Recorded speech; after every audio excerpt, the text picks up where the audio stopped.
I wanted to address some of the issues you pointed out in this clip, the second one, about the need for Pyke to be in mid lane or in the game, rather just for players to learn how to play against certain types of roles. So before any of that, let me ask you, what do you think the average age of a player is? And do you think they are around my age? Do you think they are around in their 20s? And I will tell you that even starting from diamond, the majority is under 14. Now, I don't know about you guys, but I wouldn't trust a lot of people at that age, even under 12, with advanced game concepts that they don't really understand. Sure, of course, a mid laner has a window to roam after they died if you're in base. That's obvious. But when do you think a player, without actively seeking that knowledge, will figure that out?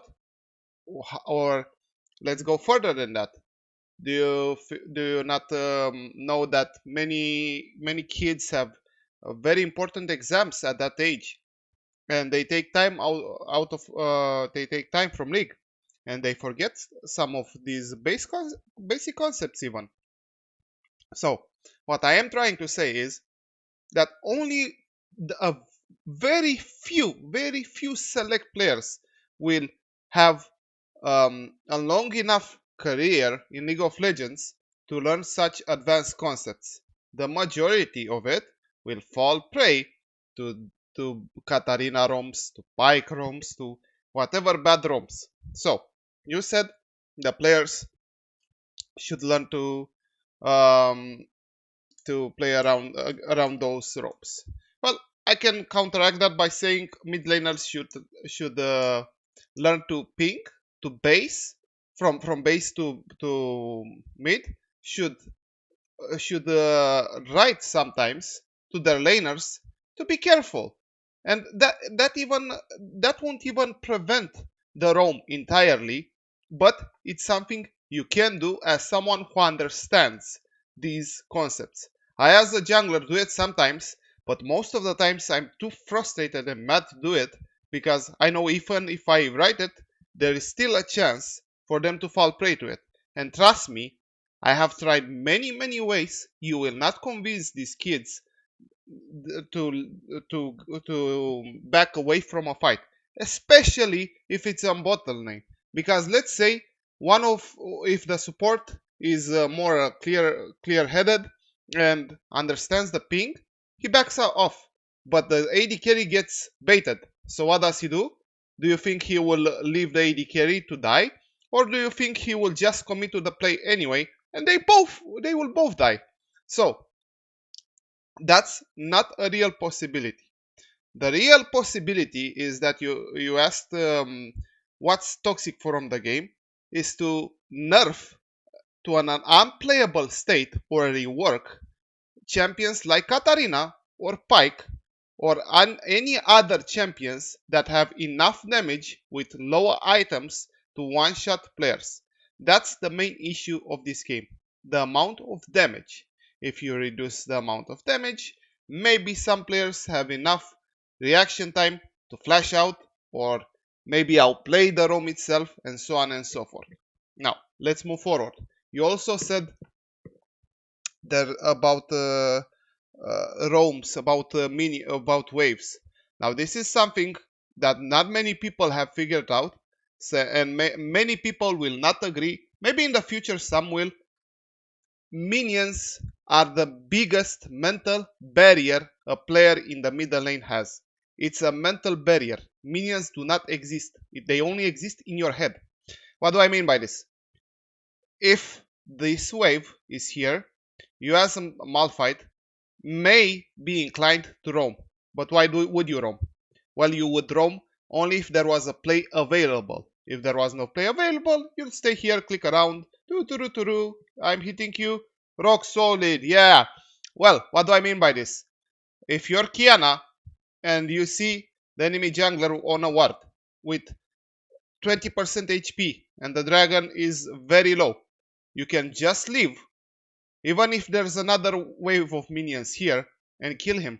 And you will be baffled as a mid and will not understand what he's doing. Maybe you would even ping the jungler to get back. Maybe you would ping that jungler to get back, even following it. It doesn't change the situation. Minions, the wave is a mental barrier. So now let's get back to this. We figured out that these things happen, these roams happen, these plays happen because you will eventually have to fight somewhere in the map. You will eventually have to do something. Now, my solution is to nerf damage, but specifically for Pyke, there is no reason.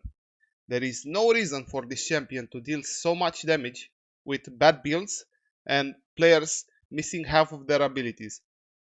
So once upon a time, back in my youth, I discovered something very cute. I was boosting a lot on the American server back before there were many LCS players coming from Europe, and the server is a lot better now than it was back in the day. So I used to stomp those kids easily 24/7. However, I would sometimes lose to bullshit. So then I figured out, wait a second, if this godforsaken server, worse than Uni, I would say it's worse than Uni even now, has somehow to beat me, has a way to beat me. Maybe it's not something to do with the players, maybe it has something to do with the champion. Maybe Nasus with 700 stacks is not healthy for the game. Maybe Janna pressing a button denying my entire champion is not healthy for the game. Maybe Mastery sleeping on the keyboard again with his ult up, killing my entire team is not healthy for the game. So what I noticed is bad players, if a bad player has some way to beat a better player, then there's something wrong with the champion.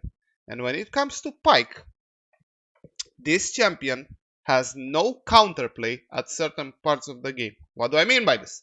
So, I've had this situation many times.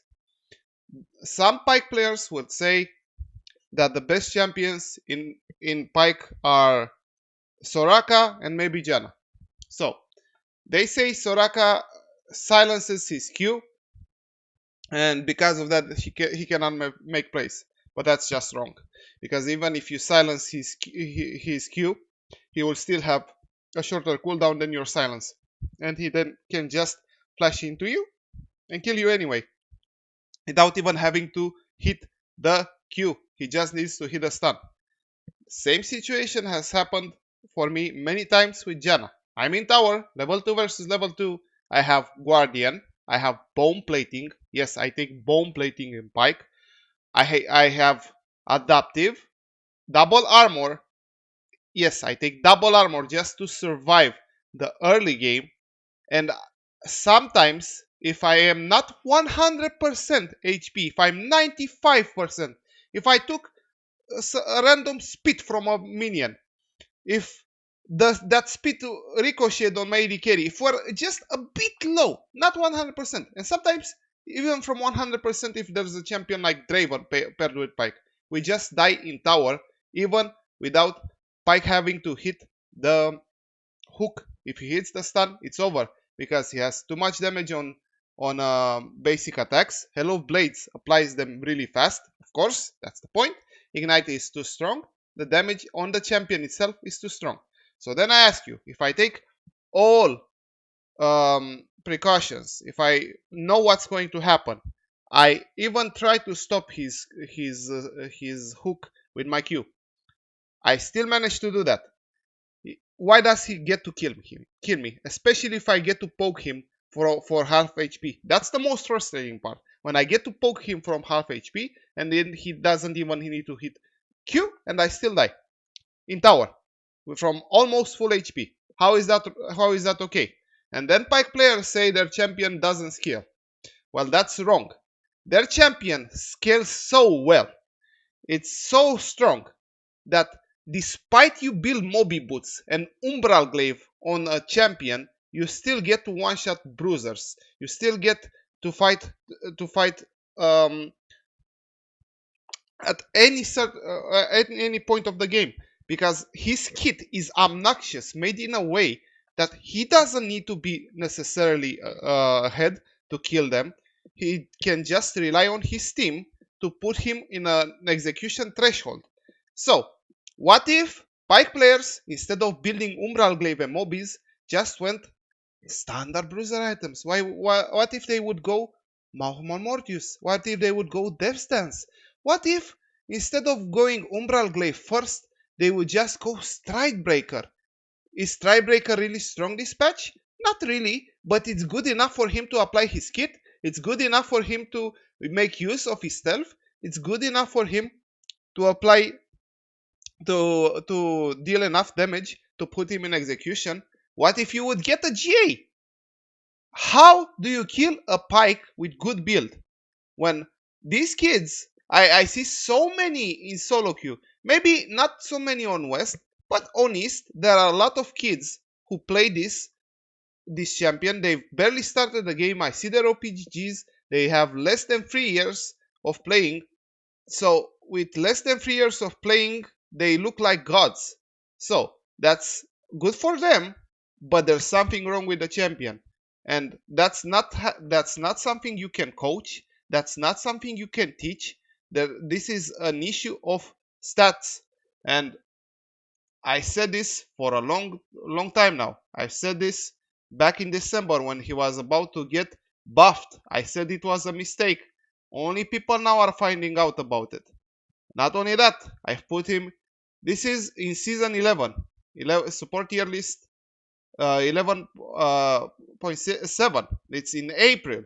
I've said this. I don't even know for how much time I've been saying Pyke is a broken champion, and despite that, he has been getting buffed.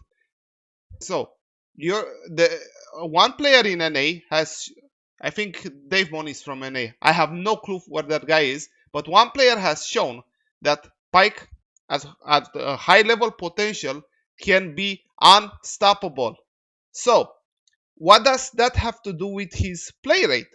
Once upon a time, there was a champion called Riven that was so broken, but so niche, that only specific dedicated OTPs can get her to be broken. But the thing was that the players who did that almost guaranteed got challenger, and most of them got rank 1. Think about that.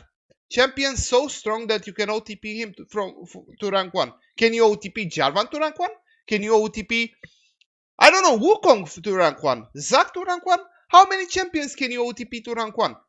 That was the case for Riven. In the meantime, Riven has become somewhat meta. More players have learned her, and she's universally accepted as a champion with the potential to be learned. This is the same issue for Pyke. I remember a lot of years ago I said the same thing. Riven can be broken. Pyke is worse than Riven. He has a stronger kit than Riven could have, because he doesn't rely necessarily on his strengths alone. I won't even talk about the stun, the fact that he's stealth, the fact that you get basically a Baron every time you win a dragon fight. Those are not the issue. The issue is the reset on your ult. Why the fuck does your champion have a reset on your ult? Why the fuck? Do you think team fights don't happen? Okay, leave everything in his kit, but don't give him resets. Only that way, maybe you can say that this champion could be balanced. Children don't know how to play him, and they still get a lot of value from this champion itself. It's crazy. Please reconsider. You'll see this champion will be eventually nerfed when players will learn to play it, and when they will see there is no real counterplay against it. A good Pyke player will take over the game no matter what. It doesn't matter if it's mid or if it's support. This champion needs to be nerfed.